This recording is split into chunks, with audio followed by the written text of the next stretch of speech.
தேவர் ஜெயந்திக்கு இன்னைக்கு Sengottaiyan TTV Dinakaran OPS சேர்ந்து போயிருக்காங்க. போனவங்க அங்க துரோகத்தை வீழ்த்துவதற்காக நாங்க 3 பேரும் சேர்ந்து தேர்தலை சந்திக்கிறோம் அப்படின்றாங்க. இது 4 வருஷம் சொல்லிட்டு தான் இருக்கிறாங்க. இப்ப இன்னைக்கு சொல்லிட்டு இருக்காங்க. 4 ஆண்டு காலம் தினம் உங்க பத்திரிகை தான் வருது, டிவியில் தானே சொல்லிட்டு இருக்கிறீங்க. இதே டிடிவி தானே பேசிட்டே இருக்காரு, இன்னைக்கே பாத்துட்டு இருக்காரு. சசிகலாமா வரலையே, எனக்கு கேட்ட அளவுக்கு வரல. 3 பேர் தான் வந்ததா சொல்றாங்க அப்படின்னு நீங்க தான் சொல்றீங்க. அது வெளியில வந்தது தானே உண்மை. நீங்க கற்பனையான கேள்விக்கு என்னால பதில் சொல்ல முடியாது. யாரு பேசிட்டு உள்ளாய் 3 பேரும் பேசியிருக்கிறாங்க. அவகிட்ட பேசினாங்களா? தவறான கேள்வி கேட்க வேண்டாம், உண்மையான கேள்வி கேளுங்க. இப்ப 3 பேர் செய்தியாளர் சந்திச்சுங்கிறீங்க, அது சந்திச்சிருக்கிறாங்க. நான் கேள்விப்பட்டேன், நான் பார்க்கல. 3 பேர் சந்திச்சிருக்கிறாங்க.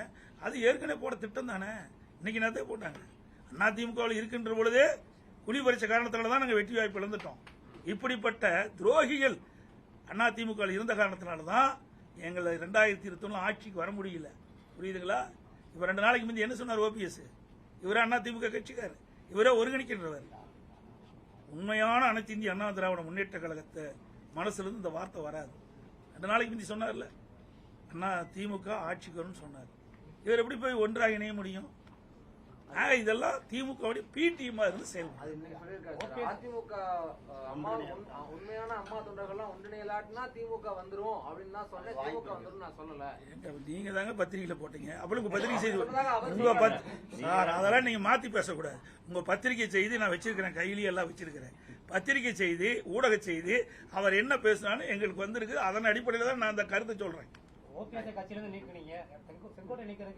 அதெல்லாம் இன்னைக்கு தயக்கம்ல இல்லையா?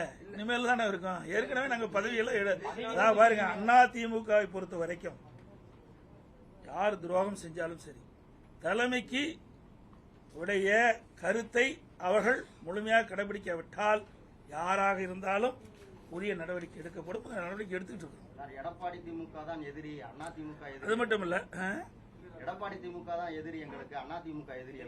அவர் எப்படி ஒன்றிணைக்கிறாங்க? எப்படிதான் இங்க இருக்க யார ஒன்றிணைவனா? யாரு ஒரே நிமிஷம் யார ஒன்றிணைவாங்க? அது சந்திக்கலாம். இப்ப நீ தான் காட்டிருக்கிற, நாங்க வேண்டாம் சொல்லுவோம்.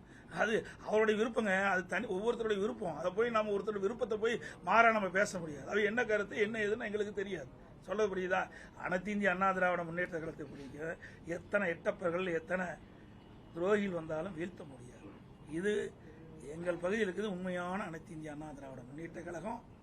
பொன்மனச்செம்மல் புரட்சித் தலைவர் எம்ஜிஆர் காலத்திலிருந்து இன்று வரை அணி பெறலாமல் இருக்கின்றவர்கள் இங்கே அமர்ந்திருக்கின்றார்கள்.